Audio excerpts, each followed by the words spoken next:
പ്രിയപ്പെട്ട നമസ്കാരം. നമ്മുടെ 58ാമത്തെ എപ്പിസോഡിലേക്ക് പ്രിയപ്പെട്ട പ്രേക്ഷകർക്ക് സ്വാഗതം. My life my movie.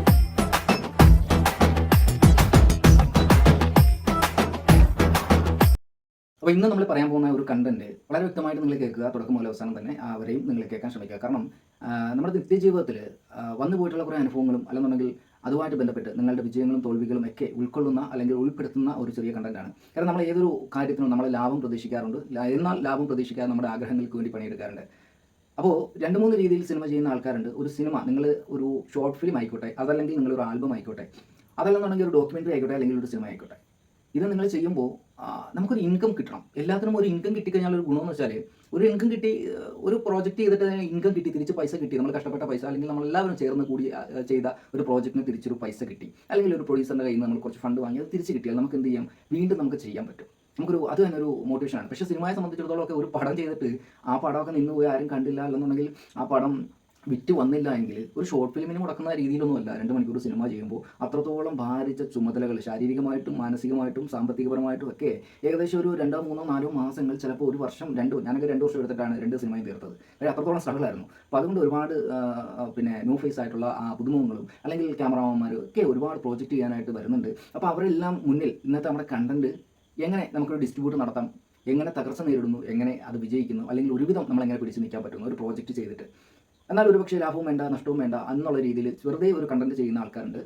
വെറും 1 മിനിറ്റ് റീൽ ഇട്ടുകൊണ്ട് മില്യൺ കണക്കിന് വ്യൂവേഴ്സിനെ ഒപ്പിക്കുന്ന ഫോളോവേഴ്സ് നമുക്ക് ചുറ്റിനുമുണ്ട്. പക്ഷേ എങ്കിൽ തന്നെയും ഒരു സിനിമ ചെയ്തിട്ട് പോലും ശ്രദ്ധിക്കുന്നില്ല. പക്ഷേ അതിനകത്ത് 1 മിനിറ്റ് സാധനം ഇട്ടിട്ട് മില്യൺ കണക്കിന് സബ്സ്ക്രൈബേഴ്സിനെ ഉണ്ടാക്കിയ ആൾക്കാരും നമുക്ക് ചുറ്റിനുമുള്ള ഒരു ലോകമാണ് നമ്മൾ ജീവിക്കുന്നത്. കാര്യം 2 മണിക്കൂർ സിനിമ വേണ്ട, ഇന്ന് കയ്യിലിരിക്കുന്ന മൊബൈൽ കൊണ്ട് ഒരു സാധനം ചെയ്താൽ ഇപ്പോൾ രേണുസുതി, അതേപോലെ തന്നെ അലിൻ ജോസ് പെരേര, അങ്ങനെയൊക്കെ അവരുടെയൊക്കെ റീച്ച് എന്ന് പറയുമ്പോൾ ഏകദേശം നല്ല ഹൈപ്പാണ് കിട്ടിക്കൊണ്ടിരിക്കുന്നത്. കാരണം സോഷ്യൽ മീഡിയ ഉള്ള ജനങ്ങൾ കാണാൻ ഇഷ്ടപ്പെടുന്ന ഒരു നെഗറ്റീവ് കണ്ടന്റ്, അല്ലെങ്കിൽ വ്യത്യസ്തമായി ഒരു മനുഷ്യന് വിജയിക്കണമെങ്കിൽ, അല്ലെങ്കിൽ ഒരു മനുഷ്യൻ ശ്രദ്ധിക്കണമെങ്കിൽ അല്പം സുഗന്ധം എവിടെയെങ്കിലും വരികയാണെങ്കിൽ നമ്മൾ നോക്കാറുണ്ട്. അതേപോലെ തന്നെ ദുർഗന്ധം വന്നാലും നോക്കാറുണ്ട്. ഇത് രണ്ടും ശ്രദ്ധ കേന്ദ്രീകരിക്കുന്ന ഒരു ഘട്ടമാണ് എന്ന് നമ്മൾ മനസ്സിലാക്കുക. അപ്പോൾ ഇപ്പം നമ്മൾ സിനിമയിൽ നമ്മൾ നോക്കുകയാണെങ്കിൽ മഞ്ഞുമൽ ബോയ്സ് അത് വളരെ മനോഹരമായ ഒരു ചിത്രമാണ്. അതേപോലെ തന്നെ എമ്പുരാൻ ഇറങ്ങിയപ്പോഴത്തേക്കും എമ്പുരാൻ്റെ തീം എന്താണ്, ഇത്രയും പ്രശ്നങ്ങളുണ്ടായി, നമ്മളെല്ലാവരും ശ്രദ്ധിക്കപ്പെടാൻ കാരണം അതിൻ്റെ ഒരു കണ്ടന്റ് രാഷ്ട്രീയപരമായി അല്ലെങ്കിൽ മതപരമായി കുറച്ച് കൊലപാതകങ്ങൾ അതിനെ അടിസ്ഥാനമാക്കിയിട്ടുള്ള കുറേ കാര്യങ്ങളാണ്. അപ്പോൾ അതേപോലെ തന്നെ പുഴ മുതൽ പുഴ വരെ എന്ന് പറയുന്ന രാമസിംഹൻ അങ്ങനെ കണ്ടാണ് സംവിധായകൻ്റെ പേര്. അദ്ദേഹവും ചെറിയ സംവിധായകനാണ്. പക്ഷേ ആ പടം ശ്രദ്ധിക്കപ്പെട്ടു, അല്ലെങ്കിൽ ആ പടം അറിയപ്പെട്ടു എന്നുള്ളത് തീർച്ചയായിട്ടും ആ ഒരു കണ്ടന്റിൻ്റെ അടിസ്ഥാനമാണ്. അപ്പം ഒരു ബിസിനസ് വളരാൻ ഒരാളെ ശ്രദ്ധിക്കാൻ വേണ്ടി അല്പം മണം പൂശിയും വരാം, കുറച്ച് ചെളി വാരി ഇട്ട് ദുർഗന്ധത്തിലും നമ്മൾ ശ്രദ്ധിക്കപ്പെടും. അപ്പോൾ അതേപോലെ തന്നെ ചെക്കൻ എന്ന് പറയുന്ന ഒരു മൂവി, അപ്പോൾ മണികണ്ഠൻ വരുമ്പോഴപ്പോൾ എനിക്ക് പറയുകയാണ്, ഞാൻ ഒരുപാട് നാളുകൾ പാട്ട് പാടുന്നുണ്ടായിരുന്നു, വലുതായിട്ട് തന്നെ ആരും ശ്രദ്ധിക്കുന്നില്ല. പക്ഷേ ചെക്കൻ എന്ന് പറഞ്ഞൊരു മൂവി ഇറങ്ങിയപ്പോൾ സംവിധായകൻ ആ റെക്കോർഡിങ്ങിൻ്റെ ആ ദിവസം വിളിച്ചു. കാര്യം സോങ്ങുകൾ മുൻപ് കൊടുത്തിട്ടുണ്ടായിരുന്നു, പുള്ളി ഇങ്ങനെ ഉഴപ്പി നടന്നു. അതിനുശേഷം ആ സ്റ്റുഡിയോയിൽ റെക്കോർഡിംഗ് ദിവസം ബാ എന്ന് പറഞ്ഞപ്പോൾ ഒരു സുഹൃത്തിൻ്റെ പുറകിൽ കയറി ഇരുന്നിട്ട് പോകുന്ന വഴിക്ക് മൂളിക്കൊണ്ട് പോയി പാട്ട് പാടി. പക്ഷേ ആ പാട്ട് ഒരു കാറ്റ് മൂളാണ്, അതറിയാത്ത ജനങ്ങളില്ല എന്നുള്ളതാണ്. വളരെ ന്യൂ ഫേസുകൾ അഭിനയിച്ച ഒരു ചെറിയ ചിത്രമാണ്. പക്ഷേ നല്ലൊരു സ്റ്റോറിയാണ്, നല്ല വിഷ്വൽ ട്രീറ്റ് ആണ്. രണ്ടാമത് മണികണ്ഠൻ ചേട്ടൻ്റെ ആ ഒരു പാട്ട് കൊണ്ട് തന്നെ ആ ഒരു പടം ഹിറ്റായി എന്നുള്ളതാണ്. അതേപോലെ തന്നെ ഫോർ ദ പീപ്പിൾ. അപ്പം നമുക്ക് രക്ഷപ്പെടാൻ വേണ്ടി, ഇപ്പോൾ എൻ്റെ പടത്തിനകത്ത് പ്രസീത ചാലക്കുടി ഉണ്ട്, പിന്നെ ബൈജു കുട്ടൻ, പ്രാശാന്ത് ഷാജി, എല്ലാ ആർട്ടിസ്റ്റുകളും മിക്കവാറും അറിയപ്പെടുന്ന ആർട്ടിസ്റ്റുകളുണ്ട്. അതേപോലെ തന്നെ പാട്ടുകാർ കലാഭവൻ പത്മജ, ജാസി ചേട്ടൻ, മണികണ്ഠൻ പരിപ്പടപ്പ്, ഇവരൊക്കെ ഉണ്ടെങ്കിൽ തന്നെയും എൻ്റെ സംഭവം അങ്ങോട്ട് ശ്രദ്ധിക്കപ്പെടില്ല. കാര്യം എന്താണ്, ഒരു സാധനം ഇറങ്ങിക്കഴിഞ്ഞാൽ ചിലപ്പം ആൾക്കാർ ഇഷ്ടപ്പെടുന്നത് 1 മിനിറ്റുള്ള അത്ര ക്വാളിറ്റി ഇല്ലെങ്കിലും ചിലപ്പോൾ ഒരു കണ്ടന്റ്, ആ കണ്ടന്റ് ജനങ്ങളിലേക്ക് എനിക്ക് എത്തിക്കാൻ പറ്റിയില്ല, അല്ലെങ്കിൽ അത് എത്തിപ്പെട്ടില്ല. അത് ജനങ്ങളിലേക്ക് എത്തിപ്പെടണമെങ്കിൽ തീർച്ചയായിട്ടും നിങ്ങളൊരു പ്രമോഷൻ കൊടുക്കണം. അത് പോസ്റ്ററായിട്ടും നിങ്ങളുടെ സുഹൃത്തുക്കൾ വഴി ഷെയർ ആയിട്ടും, അതേപോലെ തന്നെ വിവിധ തരം ചാനലുകളിലും, അല്ലെങ്കിൽ അതേപോലെ പ്രൊമോട്ട് ചെയ്യുക. ഈ ലോകത്ത് കോടിക്കണക്കിന് വരുന്ന ജനങ്ങളുണ്ട്. അല്ലെങ്കിൽ എൻ്റെ സുഹൃത്തുക്കൾ ഏകദേശം എനിക്കൊരു 12,000 സബ്സ്ക്രൈബർ ഉണ്ട് നമ്മുടെ ഈ ചാനലിൽ 12,000 സബ്സ്ക്രൈബർ ഉണ്ടെങ്കിൽ ഞാൻ ഈ ഒരു വീഡിയോ ഇടുമ്പോൾ എനിക്ക് കാണുന്നത് ചിലപ്പോൾ 2 പേരായിരിക്കും. വിഷമം വരും. കാര്യം ഇത്രയും കുത്തിയിരുന്ന് വായിട്ടലച്ച് ഇതൊക്കെ എന്തിനു വേണ്ടിയിട്ടാണ്? ഇതേപോലെ എന്നെപ്പോലെ ഒരുപാട് ആൾക്കാർ കലയെ സ്നേഹിക്കുന്നുണ്ട്. എൻ്റെ കുറേ അനുഭവങ്ങൾ പങ്കുവെക്കാൻ, നമ്മളെ പിടിച്ചുയർത്താൻ വേറൊരു പ്ലാറ്റ്ഫോം ഇല്ലാത്തതുകൊണ്ട് സ്വയം പ്ലാറ്റ്ഫോം ഉണ്ടാക്കി നമ്മൾ സംസാരിക്കുന്നു. അങ്ങനെയാണ് തീർച്ചയായിട്ടും കയറി വരുന്നത്. അപ്പോൾ അങ്ങനെയാണ് ഞാൻ സിനിമകൾ ചെയ്തത്. കാര്യം നമ്മളെയൊക്കെ സിനിമ എന്താണ് എന്ന് പഠിപ്പിക്കാൻ ആരുമില്ല, സിനിമ സെറ്റിൽ കൊണ്ടുപോകാൻ ആരുമില്ല, കഥ എങ്ങനെ എഴുതണം എന്നറിയത്തില്ല, സാമ്പത്തികമായി വീട്ടിലോ നാട്ടിലോ ഒരു ചുറ്റുപാട് എനിക്കില്ല, ഒരു സുഹൃത്തുക്കളില്ല. ആ രീതിയിലാണ് ഞാൻ കയറി വന്നതെന്ന് വെച്ച് കഴിഞ്ഞാൽ എന്നെക്കൊണ്ട് പറ്റുന്ന രീതി ഞാൻ ചെയ്തു. എനിക്ക് ഹിറ്റുകൾ വേണമെങ്കിൽ തീർച്ചയായിട്ടും ഞാൻ ഇന്നും സിനിമ പഠിച്ച് ഇത്രയും കാര്യങ്ങളായിട്ട് വന്നിട്ട് ഇന്നും ഒരു സിനിമയുടെ വിജയം എന്താണെന്ന് ചോദിച്ചാൽ story with acting with making.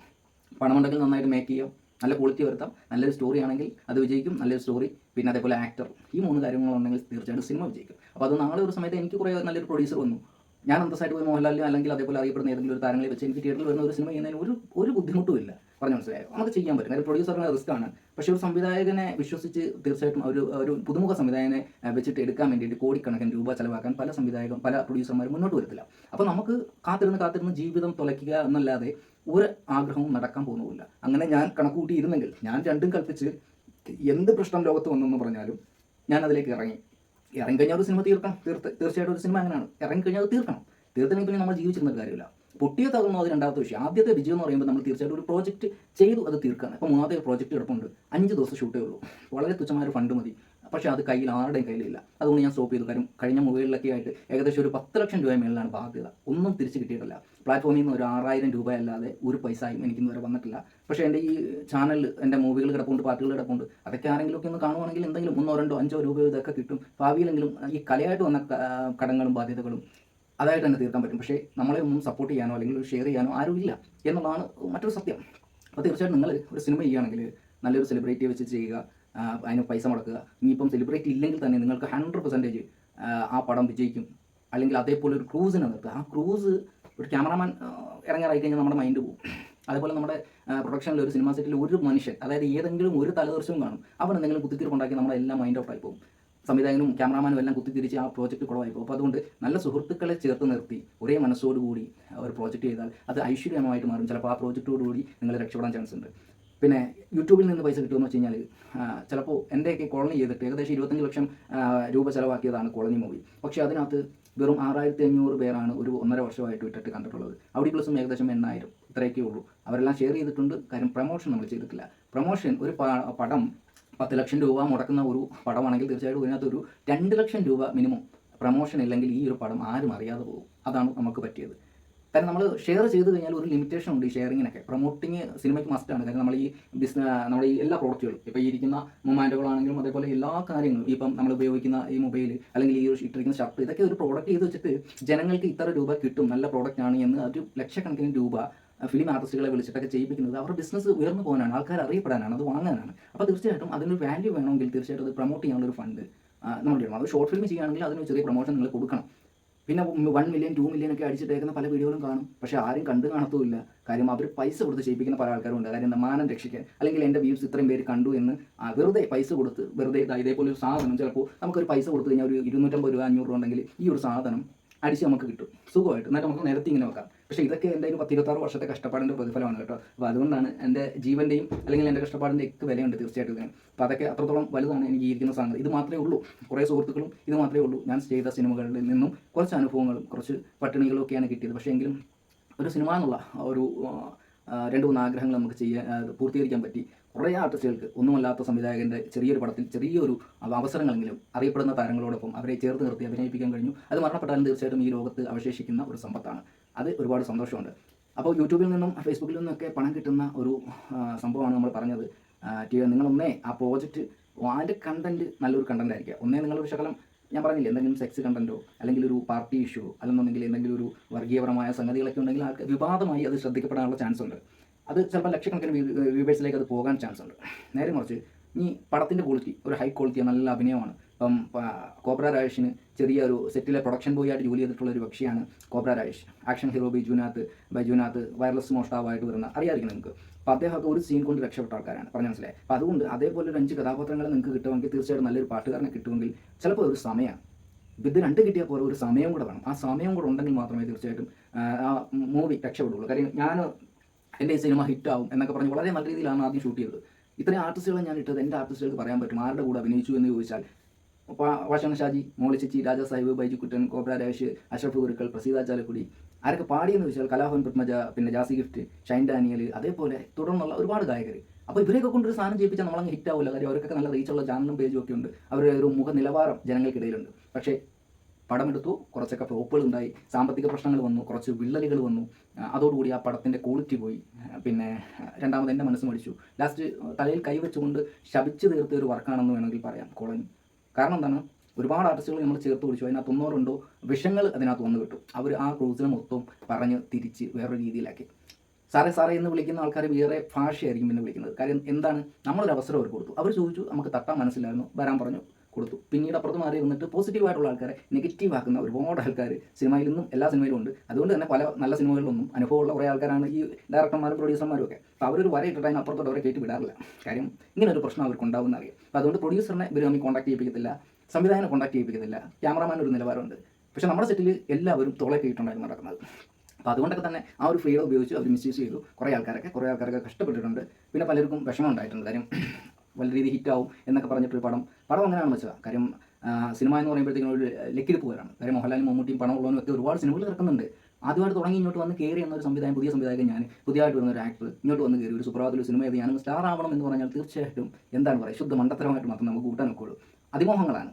കാര്യം ഇത്രയും ഉണ്ടായിട്ട് തന്നെ ഒരു ടൈം വെച്ചിട്ട് അപൂർവം സിനിമകളാണ് രക്ഷപ്പെട്ടു വരാറുള്ളത്, ഒന്ന് പൂർത്തിയാകാറുള്ളത്. പലതും പെട്ടിക്കകത്തിട്ടുണ്ട്, ഇന്നും പുറം ലോകം കാണാതെ ഓരോ പ്രൊഡ്യൂസർ കയറി ആത്മഹത്യ ചെയ്തിട്ടുണ്ട്. പക്ഷേ അതിനെ ഒക്കെ സംബന്ധിച്ചിടത്തോളം നമ്മളെ മൂവി പുറത്ത് ഇറങ്ങി ഇപ്പോഴും നമുക്ക് ഏത് രാജ്യത്തിരുന്ന് കാണാൻ പറ്റും എന്നുള്ളത്. അതേപോലെ തന്നെ നമ്മുടെ കൂടെ അഭിനയിച്ചിരിക്കുന്നവർ നിസ്സാരക്കാരൊന്നുമില്ല. അപ്പോൾ അതുകൊണ്ട് വെറും ചവറായിട്ടൊന്നും കാണണ്ട. തീർച്ചയായിട്ടും നമ്മൾ ചെയ്യുന്ന ഒരു പ്രോജക്റ്റ് ഒരുപാട് എൻ്റെ സ്വപ്നത്തിലുപരി ഒരുപാട് ആൾക്കാർക്ക് വേണ്ടിയിട്ട് ഞാൻ ഒരു വേദി ഒരുക്കി കൊടുത്താൽ, ഞാൻ കുത്തിയിരുന്ന് റൈറ്റ് ചെയ്തിട്ടാണ് ഓരോ ആർട്ടിസ്റ്റുകൾക്കും ഞാൻ അതിനകത്ത് അവസരം കൊടുക്കാറുള്ളത്. പ്രത്യേകിച്ച് കോളനി പോലൊരു വൈഡ് കഥയായതിൻ്റെ പേരിൽ ഒരുപാട് ആർട്ടിസ്റ്റുകൾ അതിനകത്ത് വന്നു പോയിട്ടുണ്ട്. അപ്പോൾ എന്തായാലും നമുക്ക് യൂട്യൂബിൽ കൂടി വരുമാനമുണ്ട്, ഫേസ്ബുക്കിൽ കൂടി വരുമാനമുണ്ട്.